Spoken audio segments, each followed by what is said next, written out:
Charles Herbert Allen was an American politician and businessman. After serving in state and federal elected positions, he was appointed as the first United States appointed civilian governor of Puerto Rico when the U.S. acquired it after the Spanish-American War. He previously had served as Assistant Secretary of the Navy under President William McKinley.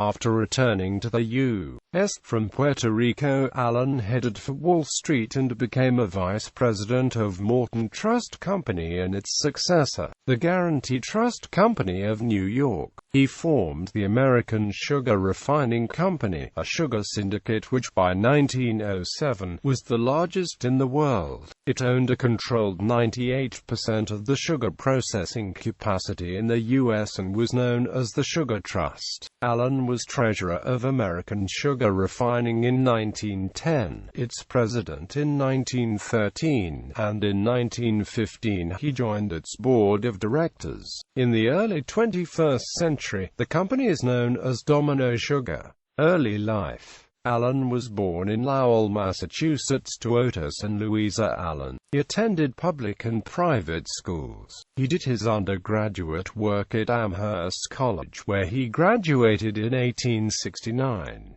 He worked with his father in their company, Otis Allen and Son, a lumber business that manufactured wooden boxes and sold railroad ties, housing frames, and road building materials.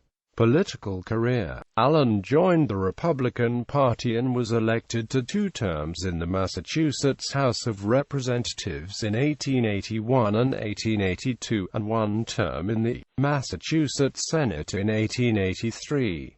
He was elected as a Republican to the 49th and 50th Congresses, serving March 4, 1885 to March 3, 1889. In 1890, Allen was nominated for governor of Massachusetts by the Republicans, but was defeated by William E. Russell. In 1884, he received the title colonel when Governor George Dexter Robinson appointed him to his personal staff. He also was appointed as the Massachusetts Prison Commissioner from 1897 to 1898. In 1898, President William McKinley named Allen as Assistant Secretary of the Navy when Theodore Roosevelt resigned the post to enter the Spanish-American War. He held this position from 1898 to 1900. Governor of Puerto Rico. When the war ended, President McKinley appointed Allen as the first civilian governor of Puerto Rico, and he served from 1901. Though Allen had a business background, his financial administration of Puerto Rico has been criticized by historians Thomas Aitken, Jr. and Manuel Maldonado Dennis. The revenue for the island's government was raised entirely, mostly from tariffs, sales taxes and property taxes. During Allen's tenure, this annual budget equaled the 4.4 million pesos the Spanish had spent in 1897, but without expenses for a 5,000-man garrison of the former contributions to the Catholic Church. Due to this reduced overhead, the island should have had substantial budget surplus. But Allen's administration did not provide many benefits for the people. He ignored the appropriation requests of the Puerto Rican House of Delegates, and refused to make any municipal, agricultural or small business loans. He built roads at double the old costs. 85% of the school-age population did not have schools. Instead of making needed infrastructure and education investments, Allen redirected the insular budget to no-bid contracts for U.S. businessmen, railroad subsidies for U.S.-owned sugar plantations, and high salaries for U.S.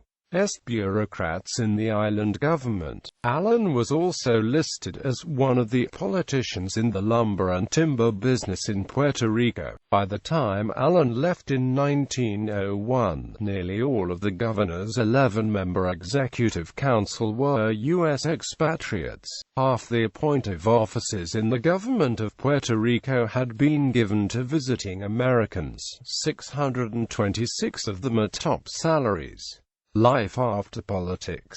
After resigning as governor in 1901, Allen headed to Wall Street and joined the House of Morgan as vice president of both the Morgan Trust Company and the Guaranty Trust Company of New York. Through these connections, he built a sugar syndicate in Puerto Rico. By 1907, this syndicate, the American Sugar Refining Company, owned a controlled 98% of the sugar processing capacity in the United States and was known as the Sugar Trust. By 1910, Allen was treasurer of the American Sugar Refining Company. By 1913, he was its president, and by 1915, he sat on its board of directors.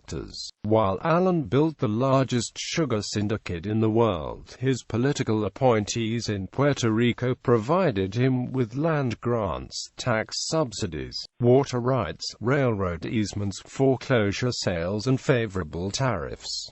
Today, the Allen Sugar Syndicate is known as Domino Sugar. Private life. Allen had married Harriet C. Dean of Manchester, New Hampshire in 1870, and they lived in Lowell on Rolfe Street, at the home called The Terraces. Quote, they raised two daughters, Bertha and Louise. While Allen and his family were living in Puerto Rico when he was governor, his daughter Bertha Allen married naval officer George W. Logan in 1900. The wedding was at the palace, the governor's residence. The second daughter, Louise Allen, became a sculptor and a member of many artistic societies. Her son, Allen Hobbs, was a hydrographer in the U.S. Navy. He was appointed as the 32nd governor of American Samoa when it was a military position. Allen pursued a variety of leisure interests. He was an avid painter and completed 27 landscape and marine paintings. These are held in the Allen collection of the Whistler House Museum of Art in Lowell. Interested in gardens, he ensured that the grounds of his home, The Terraces, were planted with gardens, fountains, a pergola, and a large gazebo. The latter can be seen in photographs of the Allen House collection, University of Massachusetts Center for Lowell History. It was donated by Walter E. Hayes, his groundskeeper. Charles Herbert Allen died in Lowell and is buried in Lowell Cemetery. A memorial was created to honor his name. Legacy and honors. The Terraces is now called Allen House and is listed on the National Register of Historic Places. It is within the boundaries of the South Campus of the University of Massachusetts Lowell.